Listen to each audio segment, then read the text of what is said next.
Hello and welcome to Illinois Public Pension Fund Association TV. I'm your host, James McNamee, president of the Illinois Public Pension Fund Association. And with me today, we're very honored to have, is Garry Meier, Chicago radio legend, Radio Hall of Fame, and one of the acts that actually helped me through my day as a policeman. On the afternoon shift, I would listen to the radio shows and that would make me laugh. So Garry, welcome to IPPFA TV, and thank you so much for being kind enough to join us today. Well, I'm glad that we made policemen laugh because, as I have pointed out on my show many times, you're dealing with, as a policeman, 98% of the underbelly of society, and maybe 2% something pleasant, but it's largely dealing with a lot of bad stuff. So I don't know how you guys do it or did it, and I applaud you for doing it. Well, throughout my day when I would be in the squad, I'd always have your show on. And I got to say, a lot of times people, you were part of teams. Hmm. And I hope you don't take this in the wrong way, but, I always looked at it as like a Martin and Lewis, and a lot of Hmm. times people, they didn't realize that the chemistry that you brought to that team made the team work. And you drove those shows that you were with teams. They were the number one radio shows in Chicago, and it was just so funny, the chemistry and what you did with those shows. I know, and I just wanted to put that out there. I really enjoyed it. It made my Well, day go thank you. by. I think when you're in a team situation, and I like that, being on the radio, a conversation is between two people. Now, a lot of people on the radio are in the studio by themselves, just talking through the microphone, and hopefully they're hitting a lot of people. But when there's an actual three-dimensional person in the room, that's the conversation, that's the percussion that I always enjoyed. And when you find somebody that you can work with and bring whatever tools you bring to that duo, and it has that fizz, boy, there's nothing like it. And that's what I did with two different partners. And when it works, it's great. And that's why when you have a Martin and Lewis, and it's funny you said Martin and Lewis, because several years ago I approached my wife's niece, who at the time was maybe 30 years old, and I said something about Martin and Lewis, and she looked at me, who are Martin and Lewis? And you realize, Jim, when you have that generational gap, how you fall down into that hole real quickly and go, oh my God, a lot of people of a certain age don't know these things. These are not their references. But I know Martin and Lewis and how successful they were, and all those great teams that had that percussion that worked. It's not easy to find somebody else that you can work with. No, it's not. And what was fascinating, when you guys did those shows, it was like you came in and you would bring in a subject matter, and then you guys got irreverent with it. I loved listening to it. I grew up Irish Catholic, so when you guys would pick on the all the Catholicism stuff, and it just made me laugh, and I would just crack up laughing. I said, "Where do these guys come up with this stuff? It is so funny." Well, mentioning Catholicism, here's a little reference to a bit we did. We got into this jag one day about making the communion wafers flavored. So give it a little pizzazz, maybe during Easter. Well, that made it into the Catholic newspaper. And then my mother-in-law in Pennsylvania saw that and called her daughter, my wife, and said, your husband is a little off here with this. This is not what I want to hear about the religion that I love.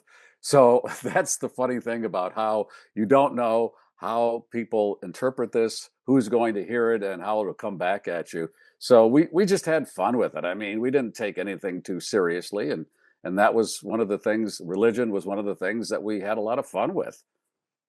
Oh, you guys were, and we're both probably near the same age, so I'm going to date myself a little bit. I still remember Disco Demolition. I still laughed about that, but that was a turning point music because I tell you what, I couldn't stand disco. No offense to people who like it, but I was like, thank God somebody's blowing this thing up because it's just so annoying. It was just so annoying after a while. I was like, come on, let's get some music here again. It was Well, the same old. it was an organic thing. As my partner Steve had worked at a station that went disco. He left that format. He did not fit into it, so he left. And then we ended up organically teamed up. And when we started, he still couldn't believe that the station all of a sudden overnight went disco. So he kept talking about it on our show. And then that led to him playing a disco song, taking it off the turntable, if you remember turntables, and breaking it on the air so you could hear him breaking the record. And it just started to steamroll from there. It was just that. It wasn't a planned, oh, and then we'll do this, and then we'll do that, and then we'll end up at White Sox Park and have 50,000 people applauding the explosion in center field in 1979. It was just one of those things. It just started to happen and took on that kind of force with people that were like you. Oh, I don't like John Travolta and Saturday Night Fever. Can you help me? And there we were.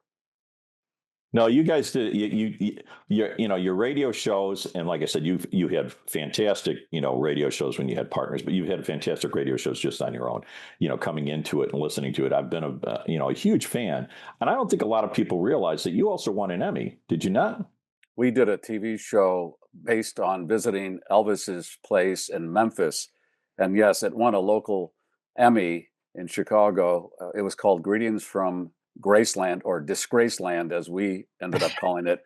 And we just couldn't believe this was in the early 80s, this amusement park setting at Elvis's house.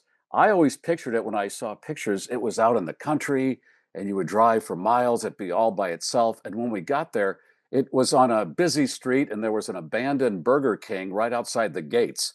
And it was all this funky stuff that we tapped into and made a TV show out of.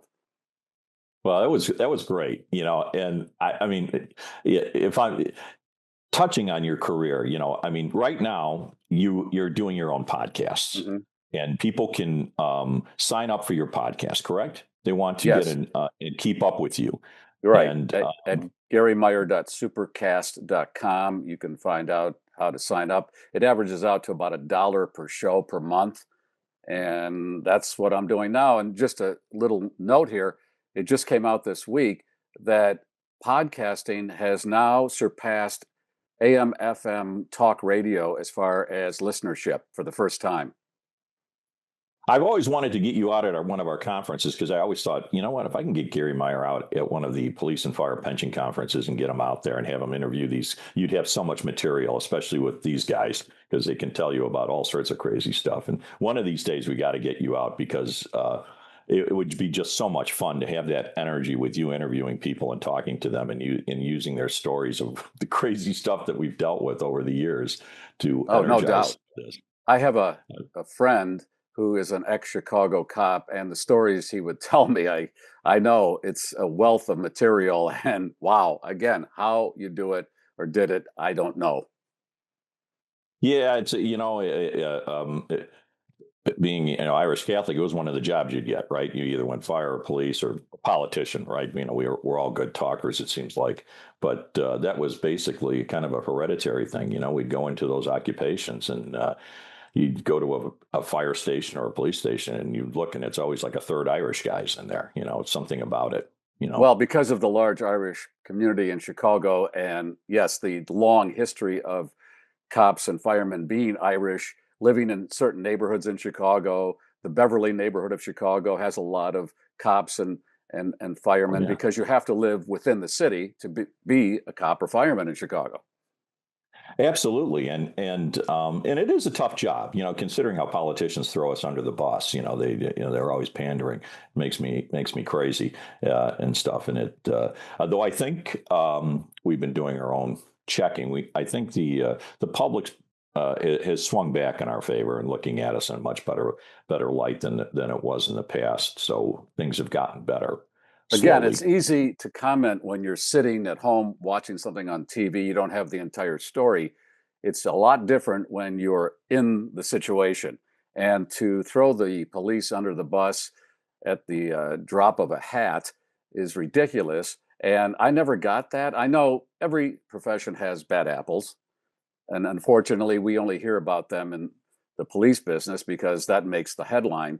But overall, to go out and do what you do, it's frightening on a lot of levels, and people don't know what is really happening. They're getting whatever the media maybe sometimes wants to push out there, and I'm not denigrating the media. I know they take a beating too, but it's not that simple. It never is. No, it never is. And, just like life, no, nothing's ever simple. Now, I was just listening to one of your other podcasts you were doing on Lent. And Hmm. so did you give anything up for Lent this time, Gary? Yeah, I've given up hope, Jim, for Lent. I think that's an easy give. I Here's the deal with Lent, and maybe you heard this part of it. I have this discussion on the show semi often during Lent about poultry is not meat. And I know Catholics can now, I believe, still eat meat on Fridays where they couldn't for many, many decades. And then they relaxed that church law.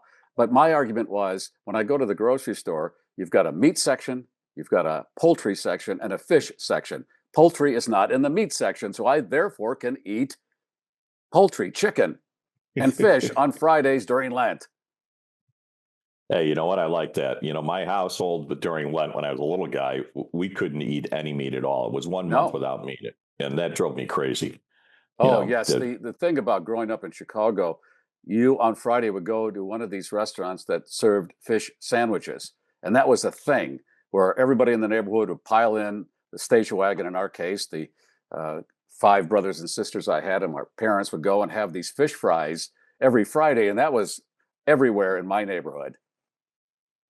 Oh no, it's same here. We grew up, and my mom would be making spaghetti with tomato sauce, or cheese sandwiches, it got old really fast. You get tired of it, and you I like just scrambled egg sandwiches. I don't have any problem with that. Oh yeah, that with pepper and egg. That's right. The pepper Yes. and egg sandwiches were big.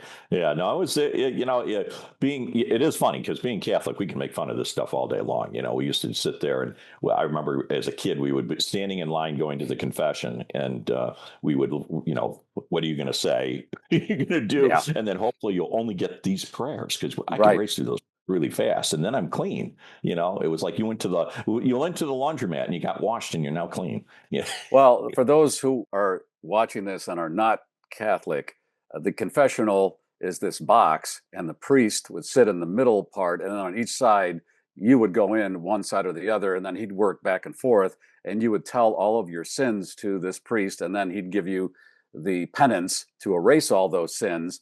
And over the years, I noticed when I would go to church how out of favor the confessional must have gone because they opened the door once when I was sitting there and they had used it as a storage locker.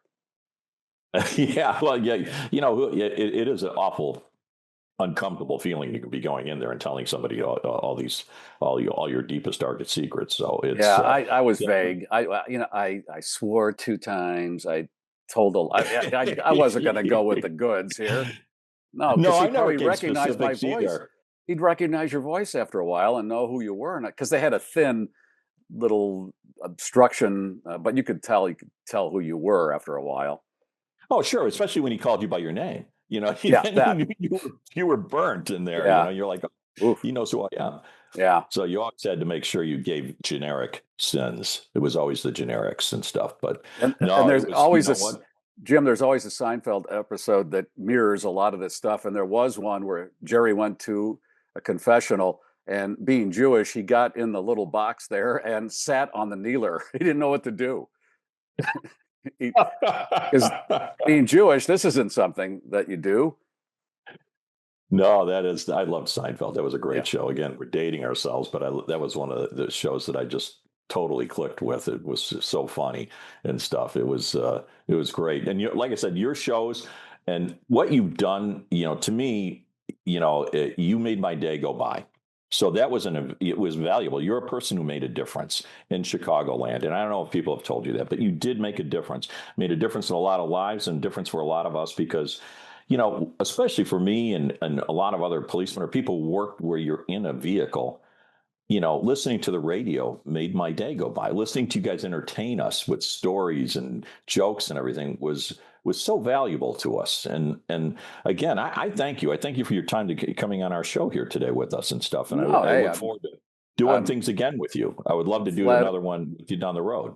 I'm flattered by the invite, and the bulk of the audience for radio is in the car. I mean, that's where most people are when they listen to the radio, and they're stuck in traffic or whatever. Now, we were fortunate in that a lot of the work we did was before the cell phone, so we didn't have Right. that distraction to deal with. So people were AM and FM the whole ride home, and that's what we benefited from. No, By the way, my parents' initials are AM and FM. So it was fate for you to go into I think radio. so.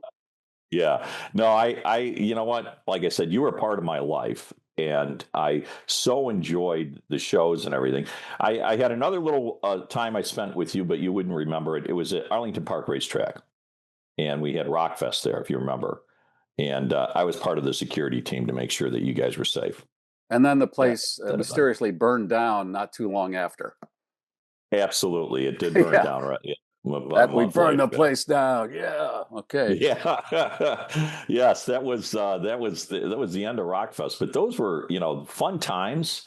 Rock and roll was different back then too, where they would have these, they'd roll out these acts like when you guys were there promoting all those different acts came out for like 15 minutes, 20 minutes. They'd do 2 songs and they'd be off stage, do 2 songs and be off stage. You don't see that anymore, really. It's a bygone era. Well, it's a different world in so many ways. And I guess every generation says, well, back in my day, it was better because we did this, this, and this. But I did love the grittiness and the unpolished nature of rock and roll before everything got corporate to the max. And now it's all slick and it's gigantic arenas and $500 tickets.